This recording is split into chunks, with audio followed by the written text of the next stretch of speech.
say we have, we're going to focus on 4 beliefs today. And the first one that holds us back is someone else should or will do this for me. We take our financial power and we just give it to somebody else. We're like, it's like so much easier really to just say like, hey, Marie, will you just do this for me? Or, hey, boss, can you just do this for me? Or, hey, Prince Charming, future husband who hasn't showed up yet, like he'll probably take care of it for me. So I'll just bide my time and keep being irresponsible until that point. For me, it was that I hoped that my mom would just take care of it for me someday. Really? Yeah. It's so embarrassing to even just say that right now, but it's true. I wrote about it in my book, so it's out there. And that is symptomatic of us really feeling like we're not enough to do it. Right. And it's just saying, well, this is too scary. I don't have what it takes. I'm not smart enough. I'm whatever. And so we wait and we never turn on our full potential because we're hoping somebody else will swoop in at some point and save us. Yeah. It's a big one. I mean, there's certainly been areas in my life where I was thinking that someone else was going to handle it for me. I'm pretty sure money was it back in the day. And it's like, now it almost feels like a different human being that used to think that way.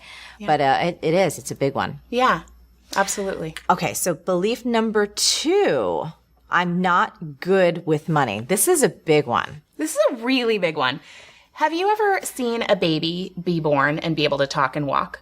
No, not on YouTube sometimes. But. Okay. But that pretty much never happens. Yeah. We've all learned the skills we have. Right. And so to think like you're just not good with money is holding you back. And our beliefs become our actions. We act in accordance with what our beliefs are. Right. And then our actions obviously create our results. Like that's just kind of a basic equation for life. And when we think I'm not good with money, we're setting ourselves up for failure, and we actually avoid taking financial steps because we have that thought. So instead, you can take really small actions to start to build your confidence. And the one that I did, again, I was really pretty remedial with this. Yeah. So when I started off, I was like, okay, I just am going to check my bank account balance every day. And when I do that, I'm going to give some gratitude for the ways my life is abundant. And I knew if I could just check in with money daily and start being in that relationship and paying attention to it, it would be powerful. And when I started doing that every day, I set a little Google Calendar alarm, 8:30 a.m., check your bank account balance. My income increased and I stopped spending more than I made. It was just like paying attention pays off. And I started to be better and better and better with money because I was paying attention to it. I love that. And also just the things that we tell ourselves. I mean, we joke around a lot about it here on Marie TV. Or sometimes like we're shooting an episode and literally, I'm flubbing this line that I really want to get across again and again. And we all joke and like, and every expletive comes out and I'm like, okay, I got this.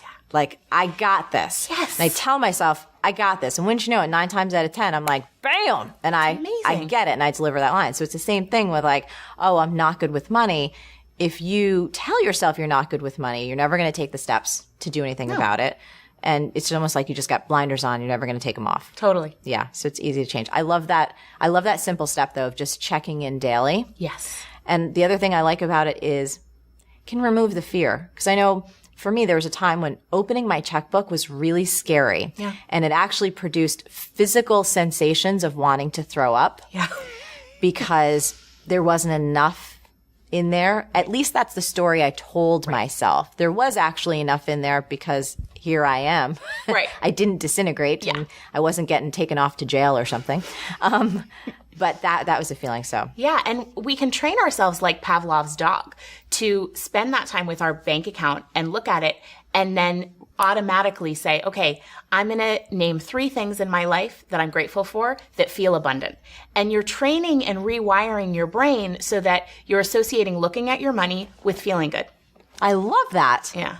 Money belief number 3. People with money are greedy or it's not spiritual to have money. Yeah, I know that this is one you actually covered with Marianne Williamson in your audio, which was so fantastic.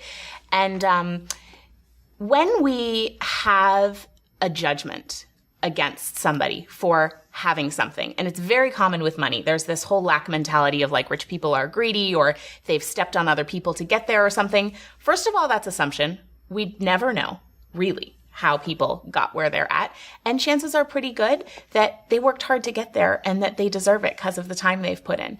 And when we judge them, automatically our subconscious mind will never allow us to have the abundance or prosperity that we want if we're judging other people for having it. Yes. Because why would it let us be the evil person that we're saying, oh, well, you know, they're bad because they have money, or they're greedy, selfish, they're greedy, selfish, whatever it is. They're dishonest. Yes, that's a big one. Yep. So anytime that comes up, and also anytime it comes up, oh, well, it's not spiritual to be rich, Yes, or to have money. Money is a stand-in for what we value. So, you know, if somebody wants something that you offer, like B-School, for example, and they value it according to the amount that it costs, that's a service. That's like an exchange of value for value that's tremendous. And the value they're receiving in their life is huge. And then you get to receive that in exchange. That's all that money is, just trading value for value. And when we add value to somebody else's life, to me, that's a spiritual act. Yes. To say, you know what? I see that you have a need and I have something I can help you with. And then to receive in exchange for that is how it should be. That is the flow. So if we start to see money as a means of value exchange and as a means of how can I look at the world and say, where can I add value? Where can I help somebody? Then the whole thing begins to be rewired and we realize, oh, I will become more prosperous to the degree that I'm able to add value to somebody's life. I love that.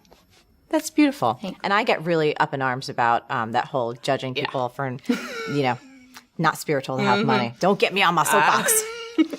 Money belief number 4. I'm not blank enough as I eat my hair. I'm not blank enough. Okay. So I'm not blank enough. It could be I'm not smart enough. I'm not talented enough. I didn't come from the right background. Whatever it is, it's immediately taking you out of the game. Yeah. So anytime we don't value ourselves, what ends up happening is when we're out in the world, even if we're providing really good value, if we're not seeing our worth, we're not going to get the value in exchange for that. Right. No one will value you more than you value yourself. So we need to learn to value ourselves, and you can really, really practically. I mean, the whole self-love thing, I'm always like, when I hear about it, now I teach Do you roll your eyes? I do. Yeah. Because and I teach it at the same time. And I teach it. Because it's like, it's really important, and pretty much I think the solution to anything is loving yourself more, but it's like, how do I do that? And what does that mean? What does that even mean? Right. So really practically, what you can do is get out a journal, and every night for at least 21 days, because that's what studies show it takes to form a new habit, write in there 3 things you value about yourself, or 3 ways that you added value to somebody's life that day. So, you know, you could be like, I was so funny today on Marie TV.